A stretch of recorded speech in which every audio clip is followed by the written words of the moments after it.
Hello friends, welcome to SSC coaching centre. दोस्तों, आज की वीडियो में बात करेंगे गणित के इम्पोर्टेंट प्रश्नों की और ये सभी प्रश्न आपके लिए बहुत इंपॉर्टेंट है। पूरा वीडियो देखिएगा, सब कुछ समझ में आएगा। तो चलिए स्टार्ट करते हैं। पहला प्रश्न है, एक चिड़ियाघर में कुछ बंदर तथा कुछ तोते हैं। यदि कुल पैरों की संख्या 52 है और सिरों की संख्या 20 हो तो ज्ञात करो कि उस चिड़ियाघर में कितने बंदर तथा कितने तोते हैं। देखिए, ये तो आपको पता चल गया कि आपके पास जब सिरों की संख्या 20 है, सिरों की संख्या जब 20 है, देखिए सिर एक ही होता है, चाहे कोई भी जानवर हो, चाहे तोता हो, बंदर हो, मोर हो, कोई भी हो। आपके पास जब 20 सिर है तो इसका मतलब ये तो आपको पता चल गया कि जानवर 20 हैं, लेकिन इस 20 में से कितने बंदर हैं और कितने तोते हैं ये बताना है। तो सबसे पहले हम क्या करेंगे, ऑप्शन में जाएंगे। देखिए 14 और 6 ये 20 होता है, 15 5 20, 12 8 20, 16 और 4 20। तो ऑप्शन से पता लगाना तो मुश्किल है। अगर एक ऑप्शन मेरा ऐसा होता जिसका दोनों का योग 20 आता तो उसी को मैं आंसर कर देता, लेकिन यहाँ पर सभी ऑप्शन का योग 20 है। तो इसका मतलब अब हमें क्या करना होगा, इसको कैलकुलेट करेंगे। देखिए, हमेशा के लिए जो ट्रिक है वो मैं बता रहा हूँ कि जो सिरों की संख्या है आप उसको लिख लीजिए। सिरों की संख्या आपके पास 20 है, ठीक है। अब देखिए, एक जानवर बंदर है और एक है तोता। बंदर के आपको मालूम है 4 पैर होते हैं, तोते के 2 पैर होते हैं। तो सबसे पहले आप क्या करें, या तो बंदर का निकाल लीजिए या तोते का। कभी कभी प्रश्न में ये पूछता है कि बंदरों की संख्या कितनी है, कभी पूछेगा कि तोतों की संख्या कितनी है। या तो 4 पैर वाले का पूछेगा या फिर 2 पैर वाले का पूछेगा। अब मान लीजिए अगर आपसे पूछा है कि बंदर कितने हैं, 4 पैर वाला पूछे, 4 पैर वाला अगर पूछे तो इसके अपोजिट से गुना कर दीजिए 2 पैर से, ठीक है, 2 से गुना। अगर 2 पैर वाला जानवर पूछे तो 4 से गुना कर दो, 4 पैर वाला पूछे तो 2 से कर दो, ठीक है। अब हमें निकाल लेते हैं कि बंदर कितनी है। तो बंदर पूछ रहा है तो इसका मतलब 2 से गुना कर देंगे। तो 20 का पे 2 से करेंगे, कितना हो जाएगा, 40, ठीक है। और जो पैरों की संख्या है, पैरों की संख्या कितनी है, 52 है। तो पैरों की संख्या से और जो मल्टीप्लाई करके आए उसका अंतर कर दो। 52 में से 40 जाएगा, 12 बचेगा। इस 12 को क्या करेंगे, आप 2 से डिवाइड कर देंगे, कितना आ गया, 6। इसका मतलब बंदर कितने भैया, बंदर है आपके 6, ठीक है। भाई बंदर ही तो निकाल रहे हैं हम, 4 पैर वाला निकाल रहे हैं। तो देखिए 4 पैर वाला निकाल रहे हैं तो 2 से गुना करेंगे, सिरों की संख्या लिखेंगे, और 4 पैर वाला निकाल रहे हैं तो 2 से गुना करेंगे। गुना कर दिया 40। जो गुना करने के बाद आएगा उसका पैरों की संख्या का दोनों का हम अंतर करेंगे। अंतर करने का जो भी आ जाए 2 से डिवाइड कर दो। अब देखिए टोटल सिरों की संख्या 20 है और उसमें से जब 6 बंदर हैं, अब 20 में से 6 बंदर हो गए तो 14 तोते हो गए। ये प्रश्न तो वैसे ही सॉल्व हो गया, लेकिन हम कैलकुलेट पूरा करेंगे। अब मैं तोतों का निकालता हूँ। जैसे कि मेरे पास सिर कितनी है, 20 लिखूंगा। अब मैं तोते का निकालूंगा तो तोते के 2 पैर होते हैं, तोते का मैं निकालूंगा तो इसका अपोजिट 4 से गुना करूंगा कि नहीं करूंगा, ठीक है। तो 20 चौके 80 हो गया। और अंतर कर देंगे किससे, पैरों की संख्या से। गुना वाले का पैरों की संख्या से अंतर कर देंगे। पैरों की संख्या 52 है तो 80 में से मैं 52 घटा देता हूँ। 80 में से 52 जाएगा कितना, 28 आ जाएगा। और जो घटाने के बाद आया उसे 2 से डिवाइड कर दो, कितना गया, 14। भाई निकल गया। ये कितना है, तोते कितनी है, 14, ठीक है। तो 14 और 6, पहला ही ऑप्शन आपका सही हो जाएगा कि नहीं हो जाएगा। उम्मीद करूंगा कि सभी के समझ में प्रश्न अच्छे से आ गया है। अब देखेंगे अगला प्रश्न। अगला प्रश्न है, एक कबीले में कुछ बकरियां तथा कुछ मुर्गे हैं। यदि कुल पैरों की संख्या 80 हो और सिरों की संख्या 25 हो तो ज्ञात कीजिए कि कबीले में कितनी बकरियां तथा मुर्गे हैं। बकरियां मतलब 4 पैर वाला, मुर्गे मतलब 2 पैर वाला। आपको करना क्या है, सिरों की संख्या लिख लेनी है बस। सिरों की संख्या आपके पास 25 है। अब गुना कितने से करेंगे, अगर आप 4 पैर वाला निकाल रहे हैं तो 2 से गुना करेंगे, और 2 पैर वाला निकाल रहे हैं तो 4 से गुना, ठीक है। तो सबसे पहले हम निकाल लेते हैं कि बकरियां कितनी हैं। तो बकरियों का निकालेंगे तो 2 से गुना करेंगे, ठीक है। तो 25 का गुना 2 से कर दो, 50। और अंतर कितने से कर देंगे, पैरों की संख्या से। तो पैरों की संख्या कितनी है भाई, 80 है, इसका अंतर कर दो। 80 में से 50 जाएगा, 30। और जो अंतर करने के बाद आए उसे 2 से डिवाइड कर दो, 15 बार में गया। इसका मतलब बकरियां कितनी हैं भाई, 15 बकरियां हैं। आ गया आंसर। बकरियां कितनी हैं, 15। और टोटल सिर मेरे पास 25 हैं, जिसमें से 15 सिर बकरी के हो गए। अब 25 में से 15 बकरी के हो गए तो 25 में से 15 हो गए तो 10 बचे। और ये 10 कितने के किसके होंगे, मुर्गे के होंगे कि नहीं होंगे भाई, मुर्गे के होंगे कि नहीं होंगे। एक को निकाल लिया, दूसरा तो अपने आप पता लग जाएगा कि नहीं लग जाएगा। बात क्लियर है, 10 मुर्गे हैं, 15 बकरियां हैं, ये आपका आंसर आ गया। क्लियर है, सभी को समझ में आया। अब देखते हैं अगला प्रश्न। अगला प्रश्न है, एक थैले में 50 पैसे तथा 25 पैसे के 200 सिक्के हैं। यदि थैले में कुल 90 रुपये हों तो प्रत्येक प्रकार के सिक्कों की संख्या ज्ञात करो। सबसे पहली बात तो ये है कि यहाँ दे रखा है आपको पैसे और यहाँ दे रखा है आपको रुपए, तो यूनिट अलग अलग है, याद रखना। अगर आपने यूनिट को समान नहीं किया तो आंसर सही नहीं आएगा। ये भी पैसे और ये रुपए, तो पैसे को रुपया बना लो या रुपयों को पैसे बना लो, ठीक है। तो हम क्या करेंगे, पैसों को रुपए में कन्वर्ट कर लेते हैं, ठीक है। कितने पैसे हैं भाई, 50 पैसे के कितने सिक्के हैं, 200 सिक्के। 50 पैसे के कितने सिक्के हैं भाई, 200 सिक्के हैं। इसको मैं क्या करूँगा, रुपए में कन्वर्ट करने के लिए 100 से डिवाइड दे दूंगा। 100 से क्यों डिवाइड करूंगा, क्योंकि मुझे रुपए में कन्वर्ट करना है। और 1 रुपए में कितने सिक्के होते हैं भाई, एक रुपए में 1 पैसे के 100 सिक्के होते हैं, ठीक है। क्लियर है भाई। सबसे पहला रुपये हमारा 1 होता है। 1 रुपये से अगर मैं कम जाऊंगा तो पैसे हो जाता है वो, तो रुपए में कन्वर्ट करना है मुझे, तो 100 पैसे से कन्वर्ट करूंगा, क्योंकि 100 पैसा मेरा मिलकर के 1 रुपया होता है। बात क्लियर है भाई। ये कितने पैसे हैं भाई, ये आपके पास 25 पैसे हैं। इनको भी मैं क्या करूंगा, रुपए में कन्वर्ट करूंगा। 25 पैसे के कितने, 200 सिक्के मानूंगा, ठीक है। रुपए में कन्वर्ट करने के लिए इसे भी क्या करूंगा, 100 से डिवाइड दे दूंगा। अब देखिए सीधा सीधा 2 जीरो से ये 2 जीरो गया और 2 जीरो से ये 2 जीरो गया। 50 का मल्टीप्लाई 2 से करूंगा तो 100 आ जाएगा, और 50 का मल्टीप्लाई 2 से करूंगा तो ये 50 आ जाएगा। ये हो गए 100 रुपये, ये हो गए 25 रुपये, ठीक है। क्योंकि हमने क्या किया, रुपए में कन्वर्ट कर लिया, ठीक है। इसको भी रुपए में कन्वर्ट कर लिया और इसको भी मैंने रुपए में कन्वर्ट कर लिया। और यहाँ पर ये कितने हैं, बैग में कुल 90 रुपये हैं। अब वही है एलिगेशन मेथड लगा दो भाई, ठीक है।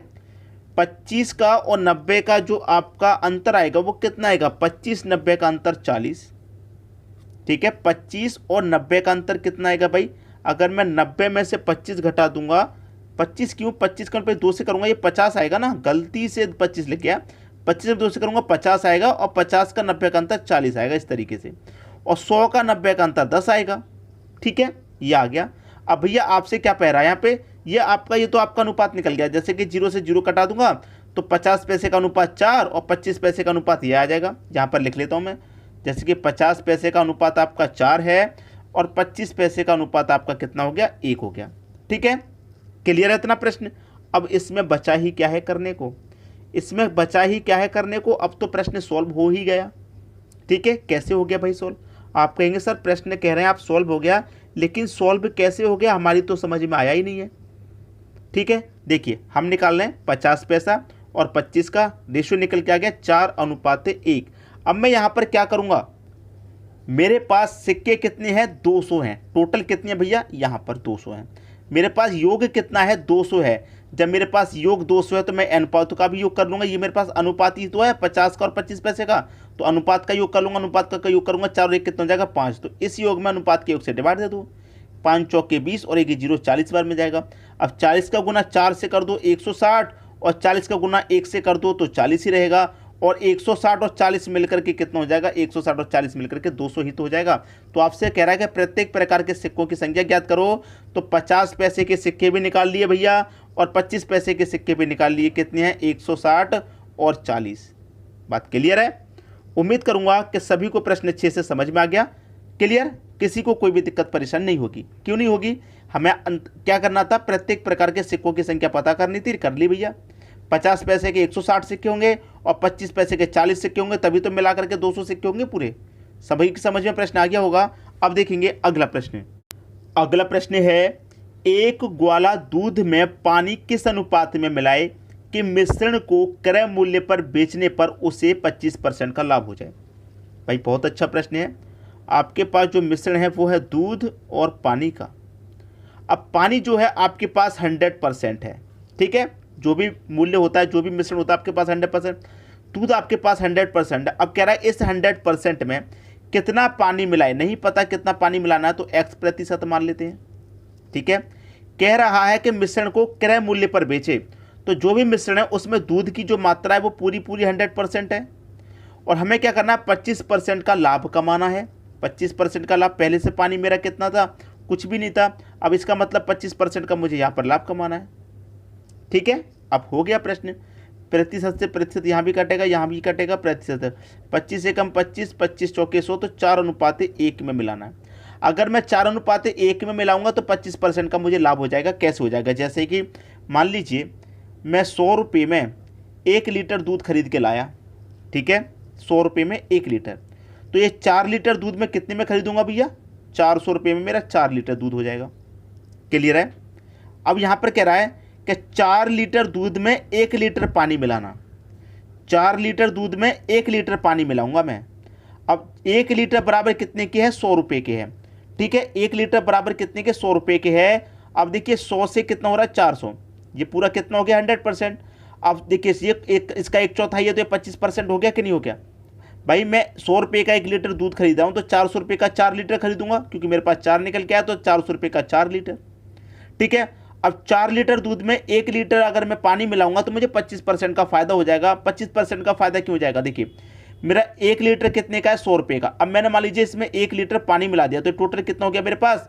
5 लीटर हो गया। कितना हो गया टोटल? 4 लीटर दूध था, 1 लीटर पानी मिला दिया, तो पूरा 5 लीटर हो गया। 5 लीटर होने का मतलब क्या है? इसमें 100 रुपये का मैंने पानी मिला दिया, 100 रुपये का मैंने पानी मिला दिया, 400 का दूध था, 100 रुपये का पानी मिला दिया, तो 400 का भैया 100 कितना हो जाएगा? 25% ही तो होगा, क्योंकि इसका 1/4 तो ये है। क्लियर है? आंसर आ गया। बहुत अच्छा प्रश्न था। 25% का लाभ हो किस अनुपात में मिलाएं? 4:1 में मिलाएं। बहुत अच्छे से समझा रहा हूं, जिंदगी भर के लिए याद हो जाएगा। अब देखेंगे हम अगला प्रश्न। अगला क्वेश्चन है, एक पर्स में 50 रुपये तथा 20 रुपये के 25 नोट हैं। यदि पर्स में कुल 680 रुपये हों तो प्रत्येक प्रकार के नोटों की संख्या अलग अलग ज्ञात करें। मेरे पास ये रुपये में है और ये भी रुपये में, यूनिट अलग अलग नहीं है पिछले प्रश्न के जैसे यहाँ पर पैसे दे देता हूँ, यहाँ रुपये, ऐसा नहीं है, रुपये में दे रखा है, ठीक है। तो देखिए मेरे पास 50 रुपये के कितने नोट मानूंगा मैं? 25।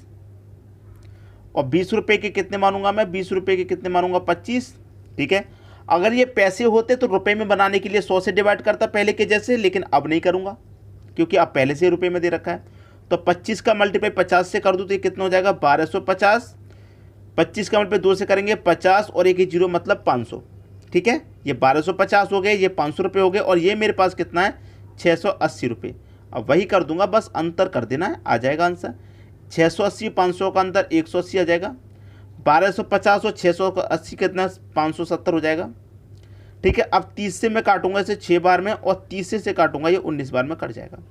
तो 50 पैसे का रेशियो 6 और 20 का कितना आ गया? 19। यहाँ पर लिख देता हूँ, 50 का और 20 का निकालना है। 50 का रेशियो कितना है मेरा? 6, और 20 का रेशियो कितना है? 19। अब ये 50 पैसे के रुपये कितने हो जाएंगे? तो 50 से गुना कर दो इसका। 20 के कितने हो जाएंगे? इसका गुना 20 से कर दो। 6 5 30, और एक ही जीरो मतलब 300। 19 दूने का 38, और एक ही जीरो मतलब 380। अब मैं क्या करूँ? दोनों को जोड़ दूँ। जोड़ूंगा तो कितना हो जाएगा? 300 और 380 मतलब 680 हो जाएगा दोनों को जोड़ने पर, और यहाँ पर भी दोनों को जोड़ने पर 680 ही तो दिया गया है मुझे, ये रहा 680। तो इसमें 50 रुपये के 300 रुपये हैं और 20 रुपये के 380 रुपये हैं। बात आ गई समझ में? हमने प्रत्येक प्रकार के नोटों की संख्या हमने अलग अलग पता कर ली। बात क्लियर हुई? सभी को समझ में आ गया? अब देखेंगे अगला प्रश्न। अगला प्रश्न है, एक चुनाव में 2 उम्मीदवार थे। जीतने वाले उम्मीदवार को 65% मत प्राप्त हुए और वह 900 मतों से विजय हुआ। ज्ञात कीजिए कि मतदाता सूची में कितने मतदाता के नाम दर्ज हैं। मतदाता सूची में जितने भी मतदाता के नाम होंगे, 100 200 1000 2000, वो अपने आप में 100% होंगे, ठीक है। वो अपने आप में कितने होंगे? 100% वोट होंगे। इतना क्लियर है? अब देखिए 2 मतदाता हैं इस 100% की वोटिंग में। ये पहला मतदाता हो गया, ये दूसरा उम्मीदवार हो गया, ठीक है। 2 उम्मीदवार हैं, ये पहला और दूसरा। जो पहला उम्मीदवार है उसे कितने % वोट प्राप्त हुए? 65%।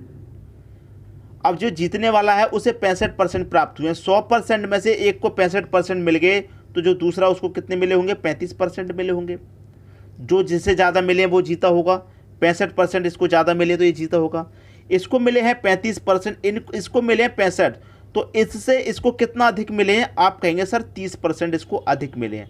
30% अधिक वोटों से ये जीता है, और यहाँ पर 900 वोटों से विजय हुआ है। यहाँ पर 30% से, यहाँ पर 900 से, तो 30 बराबर कितने के हो जाएगा? 900 के हो जाएगा। जब 30 बराबर 900 के हो जाएगा, और 1 बराबर फिर कितने के हो जाएगा? भाई 30 बराबर 900 के, तो 1 बराबर कितने के?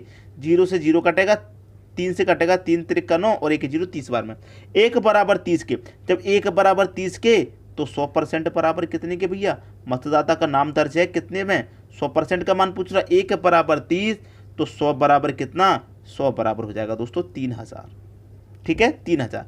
ये आपके प्रश्न का बिल्कुल सही आंसर हो गया। मतदाता सूची में कुल कितने मतदाता के नाम दर्ज हैं, 3000 मतदाता के नाम दर्ज है। आगे आंसर। अब देखेंगे अगला प्रश्न। अगला प्रश्न है, किसी चुनाव में 20% मत अवैध घोषित हो गए। अवैध, देखिए मैंने अभी अभी आपको क्या बताया कि कोई भी चुनाव हो उसमें क्या होगा, 100% वोटिंग होती है, कितने भी उसमें वोट हो 100% वोट होते हैं। अब इस 100 में से क्या हुआ, 20% तो अवैध घोषित हो गए, तो 100% में से 20% अवैध घोषित हो गए, तो मैं 20% को घटा दूंगा, इनका तो कोई महत्व नहीं, बचे कितने, 80% वोट बचे। ठीक है, अब देखिए क्या कह रहा है, उम्मीदवार कौन कौन है, एक उम्मीदवार करीम है और एक रावत है, एक तो करीम है और एक रावत है।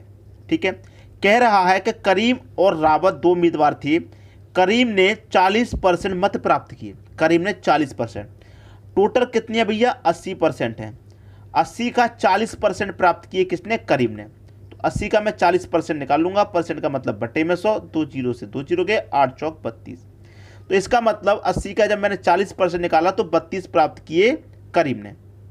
ठीक है, अब टोटल 80 हैं, 80 में से 32 करीम ने प्राप्त कर लिए, तो रावत को इसका मतलब कितने मिले, 48। ठीक है, तो जीता कौन, जिसको ज़्यादा मिले वो जीता, इसको 48 मिल रहे हैं, इसको 32 मिल रहे हैं, तो 48 वाला जीतेगा। 40% मत प्राप्त किए और 1600 मतों से पराजित हो गया। भाई पराजित तो हो ही रहा है, करीम है, पराजित तो हो ही रहा है क्योंकि इससे कम मिले हैं, तो कितने कम मिले हैं, 48 से 16 कम मिले हैं, और यहाँ पर मत कितने कम मिले हैं, 1600। भैया 16 बराबर 1600 के है, 16 बराबर जब 1600 के, तो 1 बराबर कितने के, 1 बराबर 100 के, 1 बराबर 100 के, तो 80 बराबर कितना, कुल कितने मतदाता ने चुनाव में भाग लिया, 80% ने लिया है, 20% तो अवैध हो गए, तो मान 80% का निकालना है। 1 बराबर 100, तो 80 बराबर कितना हो जाएगा दोस्तों, 80 बराबर 8000 के हो जाएगा। ये आपके प्रश्न का बिल्कुल सही आंसर है। बात समझ में आ गई। अब देखेंगे अगला प्रश्न। अगला प्रश्न है, 300 ग्राम चीनी के घोल में 40% चीनी है। भाई आपके पास घोल है, ठीक है, चीनी का और पानी का। ठीक है, घोल कितना है, 300 ग्राम चीनी के घोल में 40% चीनी है। चीनी कितनी है भैया, 40%। कोई भी मिश्रण होता है, कोई भी घोल होता है, अपने आप में वो 100% होता है। अब 100% में से चीनी 40%, तो पानी की मात्रा कितनी होगी, 60%, तभी तो दोनों मिलकर 100% होगा। कह रहा है इसमें कितने ग्राम चीनी और मिलाई जाए कि नए घोल में चीनी की मात्रा 50% हो जाए। चीनी की मात्रा कितनी हो जाए भाई, 50%। जब चीनी के 50 हो जाएगी तो पानी की भी 50 हो जाएगी, तभी तो 50 और 50 मिलकर पूरा 100% होगा। मैंने आपको बहुत बार एक ट्रिक बताई है कि जो मिलाया जाए या घटाया जाए उसे काम में नहीं लेना। यहाँ पर चीनी मिलाने की बात कर रहा है, तो इसका मतलब चीनी वाला काम में नहीं लेना। ठीक है, टोटल कितना आपके पास, 300 ग्राम। जो बचा है ऊपर वाली वैल्यू ऊपर लिख दो, नीचे वाली वैल्यू नीचे लिख दो। जो मिलाया जाए या घटा जाए उसे काम में नहीं लेना। ठीक है, 0 से 0 गया, 5 6 के 30 और 1 0 मतलब 60। 60 काउंट पे 6 से करूँगा तो 6 6 36 हो जाएगा, और 1 ये 0 है तो 360। पहले कितना मिश्रण था, 300 था, 300 से कितना पहुंच रहे हैं, 360 पर पहुंचे, तो 300 में कितना मिलाएंगे कि 360 हो जाए, 60 ग्राम मिलाएंगे। कितना मिलाएंगे भाई, 60 ग्राम। तो यहाँ पर कह रहा था मैं, इसमें चीनी कितनी मिलाई जाए, चीनी इसमें कितनी मिलाई जाए, तो 60 ग्राम चीनी इसमें और मिलाई जाएगी। 60 ग्राम आपके प्रश्न का बिल्कुल सही आंसर है। बात क्लियर हो गई। अब देखेंगे अगला प्रश्न। अगला प्रश्न है, एल्कोहल और पानी के 40 लीटर मिश्रण में 25% एल्कोहल है। किस किस का मिश्रण है आपके पास, एल्कोहल का और आपके पास पानी का। ठीक है, मिश्रण 40 लीटर का है, इसमें जो पानी, इसमें 25% एल्कोहल है। एल्कोहल कितना भाई, 25%। कोई भी मिश्रण अपने आप में 100% होता है। अब एल्कोहल 25 है तो पानी कितना होगा, 75% होगा। कह रहा है एल्कोहल है, इसमें एल्कोहल कितने लीटर कम डाला जाता है कि वह 20% हो जाता है। एल्कोहल कितना कम डाला जाता है कि वो 20% हो जाए। अब एल्कोहल 20% हो जाएगा तो पानी कितना हो जाएगा, 80%। ठीक है, एल्कोहल घटाने की बात कर रहा है कि कितना निकाला जाता है, इसमें से कितना कम डाला जाता है। ठीक है, अब मैंने क्या बताया, जो घटाया जाए या मिलाया जाए उसे काम में नहीं लेते, तो एल्कोहल घटाने की बात कर रहा है तो इसे काम में नहीं लेंगे। तो इसका पहले कितना मिश्रण था हमारे पास 40 लीटर का। ऊपर वाली वैल्यू ऊपर लिख दो, नीचे वाली नीचे लिख दो। बहुत काम आती है ये ट्रिक, पहले भी मैंने बहुत बार आपको बताई है। ठीक है, घटा लीजिए, आंसर आ गया। देखिए यहाँ पर 0 से 0 गया सीधा सीधा, 4 से 8 गया 2 बार में, और 2 से 75 घटा दूंगा, ये चला जाएगा 37.5 बार में। पहले हमारे पास मिश्रण कितना था भाई, पहले में हमारे पास मिश्रण था 40 लीटर का। 40 के बाद में कितना बचा हमारे पास 37.5। 40 से कम हो गया, कितना कम हो गया 2.5 कम हो गया। तो हमसे कह रहा था कि एल्कोहल कितने लीटर कम डाला जाता है भाई, 2.5 लीटर, मतलब 2.5 लीटर इसमें कम डाला जा रहा है। 2.5 लीटर अगर हम कम डालेंगे तो हमारे पास एल्कोहल की जो मात्रा है वो 20% रह जाएगी। ठीक है, ये मेरे प्रश्न का सही आंसर है। कितने कम डाला जाता है 2.5, मतलब 2.5 लीटर कम डाला जाता है। प्रश्न सभी को समझ में आ गया। अब देखेंगे अगला प्रश्न। अगला प्रश्न है आपके पास, एक गांव की जनसंख्या 40,000 है, यदि आबादी 5% वार्षिक दर से बढ़ती है तो 2.3/5 वर्षों बाद आबादी कितनी होगी।